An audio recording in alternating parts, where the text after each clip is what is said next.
सुबह का उजाला फैल चुका था। आसमान बिल्कुल साफ था और सूरज तेजी से चमक रहा था। शहर के बाहर एक व्यस्त सड़क पर स्कूल की बस बच्चों को लेकर जा रही थी। चन्नू अपनी पीली शर्ट और नीली चड्ढी पहने सड़क के किनारे एक पेड़ पर बैठा हुआ था। वो नीचे गाड़ियों की आवाज़ें बहुत ध्यान से सुन रहा था। तभी चन्नू की नज़र बस के अगले पहिए पर पड़ी। पहिए से हल्का सा धुआं निकल रहा था। चन्नू चौंक गया। उसका दिल जोर से धड़कने लगा।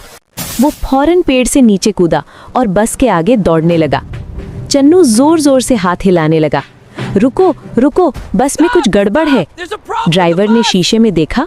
अचानक बस हल्की सी लड़खड़ाई। उसने फौरन ब्रेक लगा दी। जैसे ही बस रुकी, पहिए से जोरदार आवाज आई और टायर फट गया। बस के अंदर बच्चे सहम गए। कुछ रोने लगे, कुछ डर के मारे चीखने लगे।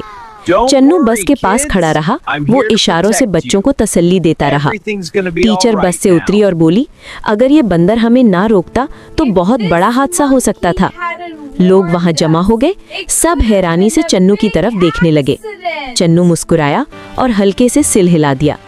फिर वो जेब से एक छोटा सा लकड़ी का बोर्ड निकालता है जिस पर साफ लिखा होता है, सब्सक्राइब।